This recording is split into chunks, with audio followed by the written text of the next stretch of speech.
Carrie Vance here in Miami, One Music Ave and Radio Road with LP Giobbi. How are you? I am great. I'm fabulous now that you're here. I think I met you for the first time on a Zoom, right? I host the One Music Ave, weekly video call that you were kind enough to come on. And now we're meeting in person.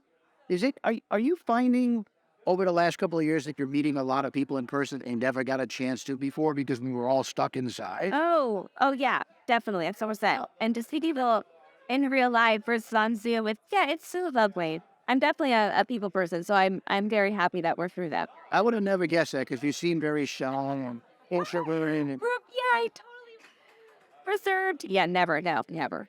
No, all good. Well, we thank you so much for being here. We're going to get into talking about your music and Femme House and everything that you're doing, but Grateful Dead, right? We talked about that. You're a big, are you a Deadhead? I mean, I was raised by Deadheads, so I have found my love to their music through a sort of a different avenue. At first, it was more just like it was home to me, that music, that sound. When I was like, away at college and really missing my family, I was listening to the Dead, and like I would feel like I'm right back aboard with them. But then once I started playing the third extents and their music individually, then really started developing appreciation for how wildly talented they were as musicians, not straight like jazz and classical and so once I started really hearing how deep the music goes, I became a real fan. So how do you go from growing up with parents that are Deadheads doing dance? Did it break their heart? My parents are the best parents in the world.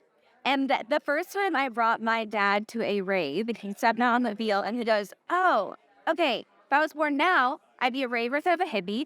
I would be taking Molly instead of acid, but everything else is the same." It's like this idea of nonstop, dancing. Is that the Dead call themselves dance band? This idea of community, peace, love, unity, being partially buried in yourself. He's like, there are so many through lines here. This is so cool and so beautiful. And how they weave. Obviously the Grateful Dead they're a jam band, so it would like jam things in and out, and DJs also can do that, and some do, and both my parents like really started appreciating dance music very, very much. No, that's great. Now I'm trying to remember. I could mess this up because we might have to edit this. Were you on a tennis tour with somebody? Am I thinking that you were on the road with another artist? It was called the Tennis Tour. Okay. Yeah, cool. And I wanted to make sure I wasn't losing my mind, right? What tennis tours? Yes. Yeah. I was on the road with them. They're my best friends, and I had the pleasure of opening for them. No, they're great. Sadly, they're not here this year. They come in they're in South America, I think, and they play space on next weekend. So. Now, what are you working on? Like, is there a single right now, a focus single? Tell us about. Actually, the focus single is with Sophie Tucker. It came out yesterday. It's called "If Love Is a Skill," and it's my first collab with them, and it's also the first track on my upcoming album. So it feels small to me because they've really supported my career at the beginning. But it's actually also at the same time a released track called "Before Judd," and Georgia's my favorite song I've ever made ever. Probably, I almost feel like I should just retire. I love this song so much. It's the weirdest. The breakdown is like a 5 minutes. I had a dream that I was jamming with Jimi Hendrix, and there was the drummer was like doing like tom solos over and over and over, and Jimmy was like ripping. And so when I woke up, I was like, I have to go for a live drummer. And so I recorded him doing a bunch of tom solos. I couldn't find a guitar player that sounded as good as Jimmy in my dream. And so I changed that this like thin saw bass that like pans back and forth. Anyways, the breakdown is just when I play it live, I layer with Pink Floyd's "Great Gig in the Sky," and so it's this like euphoric, orgasmic build, and it gets me every time. So that's also out. And what is the name of the album? The name of the album is "Light Places," and it comes out May 12th on Ninja Tune. Oh, we definitely look forward to hearing the album, Songs for Me album, and I listen to your radio show. I love your radio show. And I'm not just saying that because you're sitting here in family. I'd actually call Rita and Geronimo, and I listen. I love what it's all about. I love the guests that you have on. And how hard is it putting together a regular radio show? Put together a weekly radio show while I'm on the road like 280 days a year. And some of the places I'm in have pretty bad Wi-Fi. And the format of the show is it's Sun House Radio, which is my nonprofit that teaches women how to produce music. And so I interview other female and gender expansive producers. And so the interview's in the middle of the show, then there's a mix on either side. And getting the interview, sometimes when I'm in New Zealand on this like tiny island with bad Wi-Fi, getting the timing right, it can be a challenge.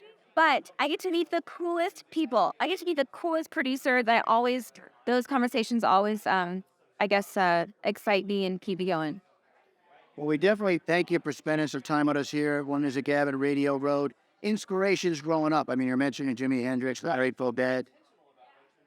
I had the best. I mean, I'd say I always say I won the lottery twice. Once when I got born to my parents, and the next time when I got my piano teacher, I started studying for in second grade, all the way for leaving Oregon. And she just cultivated creativity, and it's like he would play the inside of the piano sometimes, or we'd play the bongos, or we would just listen to Rachmaninoff in a dark room, or I would say she is inspiration as a human. So I draw a lot from her. That's wonderful to hear. So we're in Miami. Lots of young people trying to break into the music business. This is probably the one week in the U.S. where, aspiring up-and-coming artists are here. What's one piece of advice you would give to someone trying to break in as a DJ or producer? Yeah, that's a great question. I actually asked this on my show. I'm curious of the answers. I would say there's not one blueprint, which can be frustrating because there isn't, one way to do it. But that actually is beautiful because that means that there's an infinite amount of ways to get in and do it. And the person that believes that it will happen and does not stop until it happens will make it happen. So just you have to dig down deep, find internal belief, and it'll manifest into reality. Now I'm being funny here because I'm trying to remember when you were on the Zoom call. I said, is your LP going to be called LP's LP? Right? You were like, that's a good name, and then you have a different name. Well, no, but my place stands for LP. Oh, there you go. See, you're right. So it is LP's LP. Yeah. I like that. So I just think it's a great name for your initials, right, of LP. What are it? Well, it comes from my dad's favorite Grateful Dead lyric. Sometimes you get shown the light in the strangest of places if you look at it right. So I pulled my place from there. All right, so the last thing we're going to do before we let you go, I'm going to do something called Carrie's Quickie. Oh, gosh. My brain is not functioning very quick, but I'm going to do my best. All right, well, this is a chance to give your fans and people that don't know you an inside look at LPG. All right? With Kevin, do it. Great name. I called it Chris Hats. Well, there you go. Great. Thank you. Go ahead. All right. Hot or cold? Hot. Fast or slow? Okay, so I want to say fast, but I'm working on slow. All right. What's the fastest you've driven in a car? 115 miles per hour, and I did get pulled over for a felony. Did you have to go to court and fight that one out? I almost went to jail, but luckily I didn't have to go to jail, but it cost me. I was at college, I had no money, and it cost me $5,000. What was the speed limit? The speed limit was a solid 70, and I was driving home to go to go to an Oregon Duck game from UC Berkeley, where I was in college. I was driving my friend's brand new Beamer, and I'd never driven a car that nice. So it felt like I was, just coasting. I had no idea that. Pound. Hard or soft? Soft. What are we talking about? What I was talking about, I was thinking. What? I was thinking being kind to myself. Sometimes I'm hard on myself, and I'm working on soft. I got to tell you, that's the first time anybody's given me that answer. That's great. You need to talk to some less dirty-minded folk fries. I know that. Recreational or medicinal? Painful. One and the same. All right, okay.